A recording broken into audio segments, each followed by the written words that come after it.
कराची के दिल लेयारी में एक ऐसा नाम घुसता है जिसने शहरों की रातों में खौफ और सन्नाटा दोनों भर दिए। रहमान डकैत का असली नाम अब्दुल रहमान बलोच था, लेकिन दुनिया उसे उसके खतरनाक कारनामों से पहचानती थी।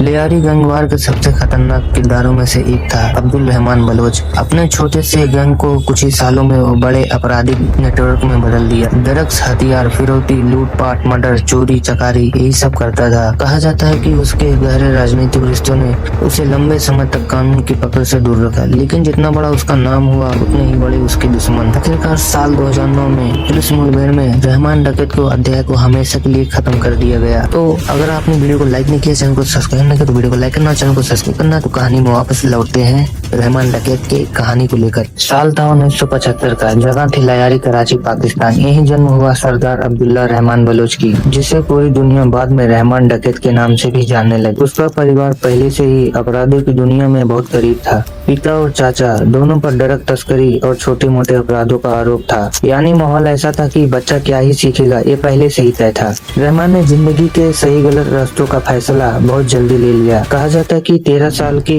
उम्र में ही उसने अपना पहला कत्ल किया, एक झगड़े के दौरान चाकू से घायल कर। इसी समय से उसका नाम लेयारी की गलियों में फैलने लगा और फिर युवावस्था में आकर वह ड्रग पेडलिंग, स्मगलिंग, हथियारों के धंधे में घुस गया।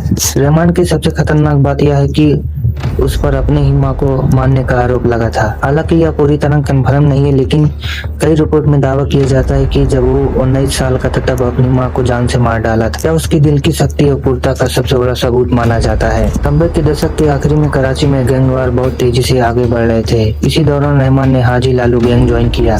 हाजी लालू के जेल जाने के बाद रहमान ने पूरी कमान अपने हाथ में ले ली और देखते ही देखते वह लेयारी का सबसे बड़ा डॉन या गैंगस्टर बन गया। गैर कानूनी कारोबारों में उसका नियंत्रण आने लगा।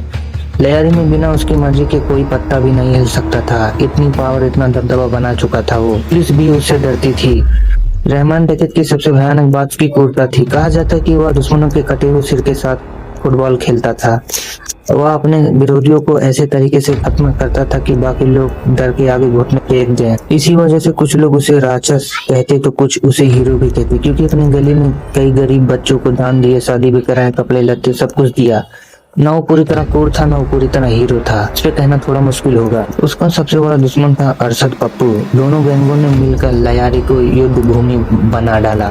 गोलियां, ग्रेनेड, धमाके आम लोगों के रास्ते में खौफ गुजरती थी। कराची पुलिस भी इनके आगे घुटने टेक देती थी, क्योंकि ये दोनों गैंग बहुत ताकतवर, बहुत खतरनाक, बहुत क्रूर थे। 2008 में रहमान ने एक संगठन बनाया, पीपल अमन कम्युनिटी। यह नाम सुनकर अमन यानी शांति लगता है, लेकिन असल में यह उसके गैंग को और भी मजबूत बनाने का तरीका था। पुलिस और विपक्षी पार्टियां इसे आपराधिक संगठन कहती थी, लेकिन लेयारी के कुछ लोग कहते थे। रहमान ने इलाके में सुरक्षा दी, रोजगार दिया। उसके खिलाफ हजारों FIR दर्ज थी। पुलिस ने कई बार उसको पकड़ने की कोशिश की। 2006 में वह क्वेटा से गिरफ्तार भी हुआ, लेकिन फिर भी उसका गैंग चलता रहा। रहमान के पास आधुनिक हथियार, सैकड़ों वफादार लड़के और राजनीतिक समर्थन भी था। 9 अगस्त 2009 को कराची पुलिस को खबर मिली कि रहमान अपने दोस्तों के साथ कहीं जा रहा है। पुलिस ने घेराबंदी की और एनकाउंटर में रहमान डकैत मारा गया। उसके साथ 3 अन्य गैंगस्टर भी मारे गए। उस समय उसकी उम्र 34 साल थी।